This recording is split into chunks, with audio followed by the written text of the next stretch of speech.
మేమైతే బాగున్నాము. ఈ మంచు కాబట్టి ఇంకా నాకు గొంతు పట్టే ఉంది. ఈ రోజు అయితే ఏముండానో చూపిస్తాను. ఇగో రైస్ నార్మలే,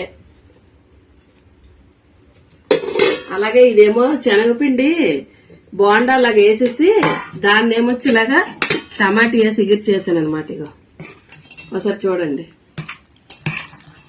ఇలాగే బాగుంటది, మరి నీరులాగా ఉన్నా బాగోదు, దానికోసమని ఇలా చేశాను. అలాగే ఇగో మా ఆడపడుచు వాళ్ళ అమ్మాయి ఈరోజు నా బర్త్డే అని చెప్పేసి బిర్యానీ పంపించింది. ఇగో ఈ బిర్యానీకి ఇదే కూర, మరి ఎందుకంటే నీసులో అయితే తినకూడదు కదా. Happy birthday. Thank you. Okay, ఒకసారి టేస్ట్ చూద్దాం బిర్యానీ. అన్నం ఎప్పుడు ఎలాగా తిని చూస్తుందేగా, అన్నం ఒకసారి తెలుసు కదా మనకు అన్నం ఎలాగుంటుంది అనేది. ఒకసారి బిర్యానీ ప్రేమతో పంపించారు, ఒకసారి తిని చూపిస్తాము, టేస్ట్ ఎలాగుందో చెప్దాం. వాళ్ళు కూడా సంతోషిస్తారు మన ఛానల్లో చెప్పామని. ఎలాగుందో చూద్దాము. ఇదే వేసుకోవాలి, పెరుగు చేయలేదు నేను, అనుకోలేదు అసలు. ఇప్పుడే ఇంకలా పంపించింది ఆ అమ్మాయి, అందుకోసం అనేసి ఇది కలిపి టేస్ట్ చూద్దాం. మన కూర వేడిగా ఉంది, వాళ్ళ బిర్యానీ వేడిగా ఉంది.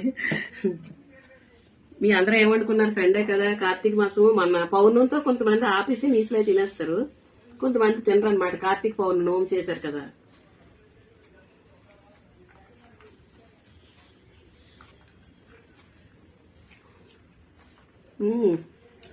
చాలా బాగా చేశారు. ఇవి శనగపిండి బోండాలన్నమాట. ఈ రెండు కూడా చాలా బాగున్నాయి, రెండుకి మ్యాచ్ కూడా అయింది. అలాగే అందరూ చేసుకొని తిని ఎలాగుందో కామెంట్లు తెలపండి. అందరూ కూడా షేర్ చేయండి, లైక్ చేయండి, అందరూ కూడా సబ్స్క్రైబ్ చేసుకోండి. ఓకేనా, బాయ్.